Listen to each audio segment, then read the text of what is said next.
Hello everyone. We begin with the white pieces against Sarthak, rated 1476. And we're going to try to get a Jobava London if he plays d5. He does not. He plays c5. It's a different opening. You have different options. I'm going to push past, gaining space. And he wants to break it down as soon as possible, which makes a lot of sense.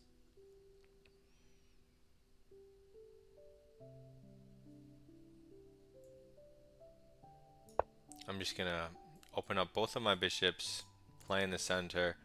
He can take if he likes. If he does,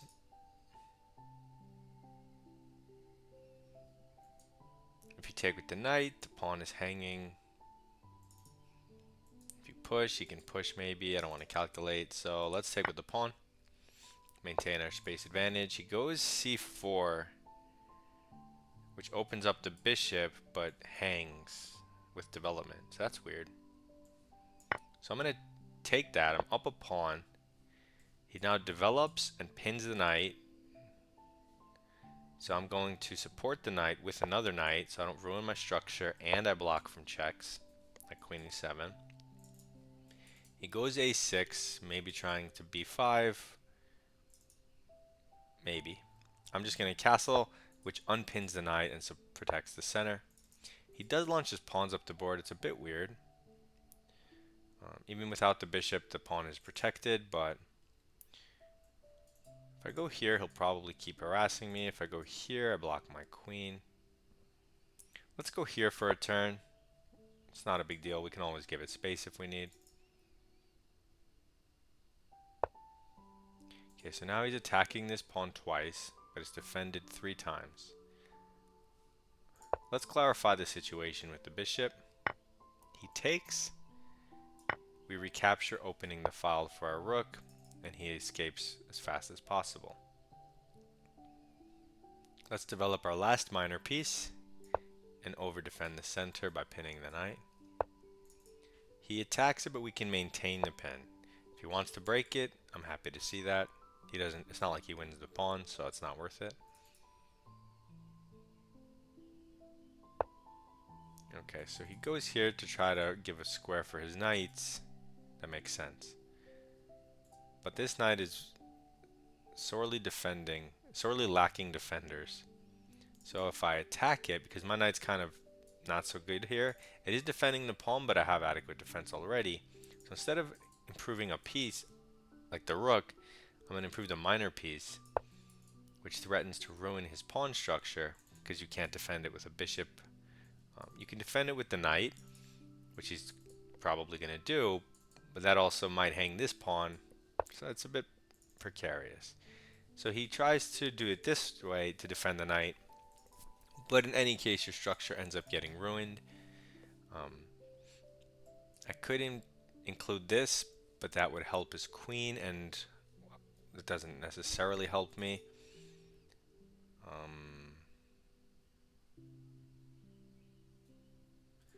Wait, takes, queen, bishop here.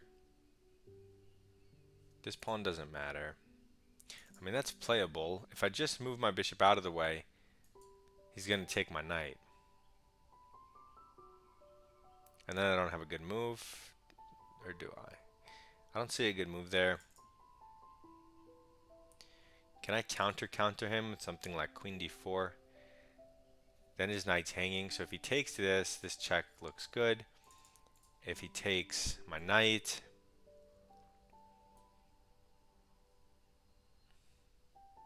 well then I don't really have a good move, right? Yeah. So I guess the only other option is if I sack. Here, here, keep the pin. He protects it. Queen f3. Let's say he lifts his king up. I don't really have what I want there, so I guess I have to take the knight. He'll take back, and then I'll just move it. And I'll say, well, I'm up material. My pieces are better. My position's better. My center's better. Your king is weaker. And with my bishop here, and your pawns like this, I have an easy plan of f4, attacking the weaknesses and opening my rook towards your queen. So all in all, perfectly fine. If possible, I would have liked to have kept another attacker, but this is also perfectly fine. So he finally develops the knight.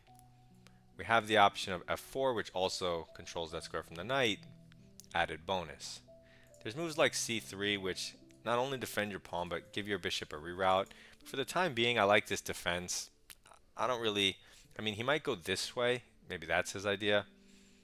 But you can just slink it back. So I'm really like the open his king plan and open my rook plan. This diagonal, he doesn't have a dark square bishop. This is covered. And king h1 is helpful for me, so you don't want to force me. So he attacks my bishop, which we would probably want to avoid. But we might have more forcing moves like f takes g, hitting the queen, opening up our rook. That looks very strong. He doesn't have a check intermezzo, so he has to address it. So he takes the pawn and aligns the queen and the king. So you even have weird moves like this, oddly enough. What else do we have? This pawn is hanging while he has no threats. He can go for this. So like I get a pawn, he gets a bishop. I get a rook.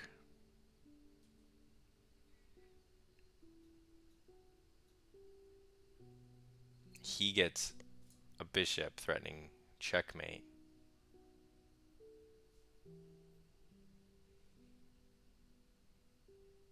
I mean, you could just lift anything and defend, but why go down any of that? What about my other move? A good looking forcing move. This, he gets a bishop. I mean, he gets a lot of material, but you get the queen.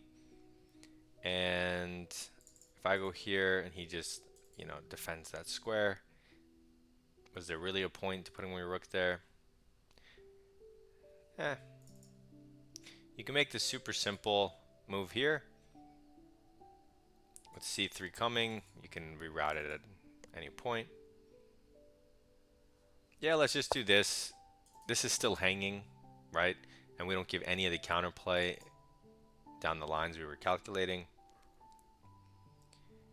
c3 is a move you want anyway to just cover your structure. And once you get the rook out off of the a1 square, bishop b1 is a great spot for it. So bishop b1 is a great spot assuming the pawn is on c3 and the rook is not blocked. Then it's great. Any of those two are not there, it's terrible. So he moves his knight, coordinates here, attacks the bishop, protects the pawn. A bit sus. Moving the same piece again, still with no threats. This means he can't take the bishop. It also lets us double. Interesting move. Nice rook lift. It's simple enough. I mean, you have other moves. But let's go here. Improve our piece. Defend. This is still looking here.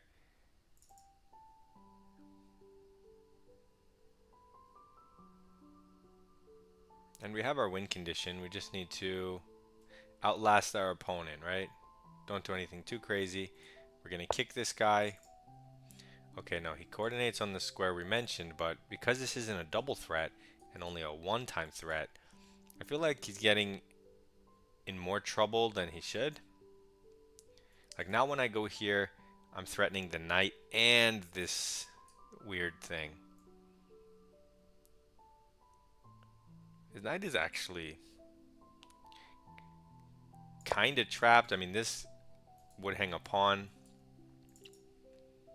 It's weird. Oh, I see. I think his idea was to block my queen so he can do this.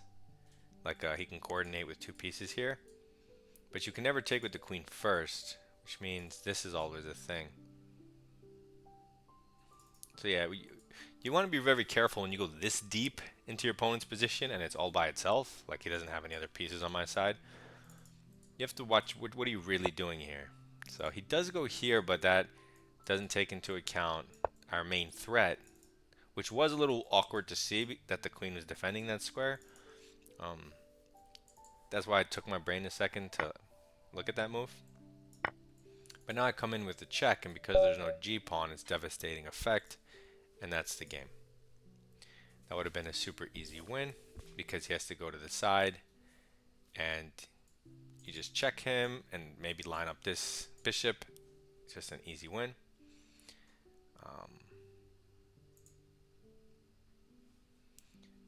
Okay, so we have a perfect game except for one blunder in the opening. And that blunder was, let's see. So here we push past. We have to respond. It's some type of forcing move. Another type of forcing move, but we just center and develop. So here we had this, you know how I said in the opening right here, I said you could push, but then he'll push, and I said I don't want to calculate. Well, apparently this is a winning move, plus 2.6. So let's look at the line now, that we can have the computer do the work for us. If we push, hitting his knight, he'll probably push, otherwise you're just better, taking free stuff. Now if we take a knight, and he takes a knight, you never want to take that extra pawn and develop the bishop. So for example, we go here, he goes here. We never want to take. So if we're not doing that, I mean, we can take back here, or we could just develop. Oh, okay, so there's some queen e2 line. Oh yeah, because the pawn's still here, so he loses a piece. I forgot about that. That's the only reason that any of this works. So let's say I kick the knight. Oops.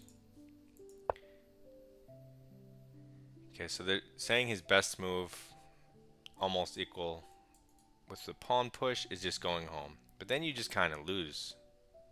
Knight takes pawn. Or queen takes pawn even. That's weird.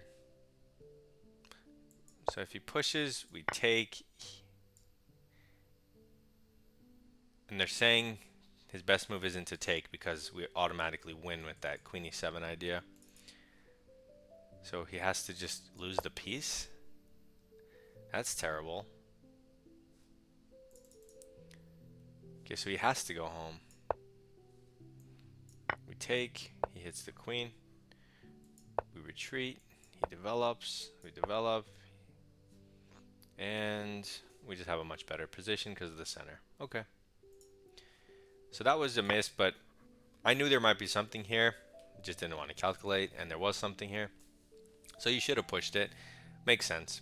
But we didn't do it, and we just decided to play a slightly better game with a little more space. That was the idea. Now that we got past the blunder, everything else should make pretty good sense. So, development and free stuff, and center. Development, center, prophylaxis, because his idea is to double our pawns.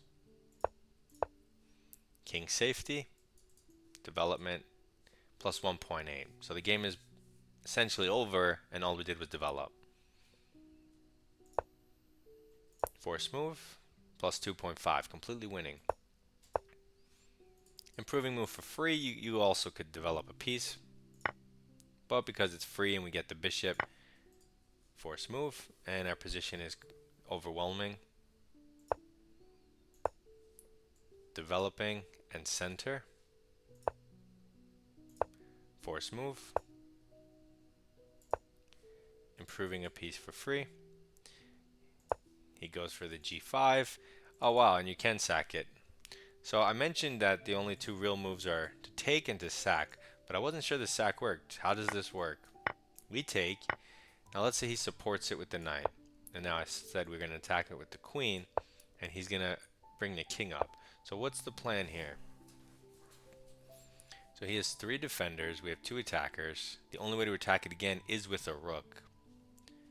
So you'd want to bring a rook in. If he just wastes time, we lift the rook. If he wastes time, We don't go for the knight, we go for the king that's exposed. At some point he plays this, this, this, and he's just too exposed. Huh. Okay. So you could sack, but we didn't. Instead, we went down a different winning line where you trade the piece and just drop back. And you're perfectly solid. And the engine does like my move the best. Let me turn off the lines. So now we just develop and for free. We ignore his threat. We take free stuff, as well, or it's for free. Now you have a bunch of weird moves, but you can probably do whatever you want. I just make a very simple move. I knew there were more tactical stuff, but this is good enough. Because he can't put a pawn back on the g-file ever again. It's not bug house. So his weaknesses are long term, so it doesn't matter what I do. Then I improve a piece and prophylaxis. Then he blunders because of this move, which is a nice find. +5, winning material. And the game. So hopefully you can kind of see a nice path forward. And you know how in every video I say, when you can kick a knight, you should consider it. Now you even see why. You see that when I choose not to consider it, it happens to be the best move. But it does require calculation, so there's that. Good luck in your chess. I'll see you next time.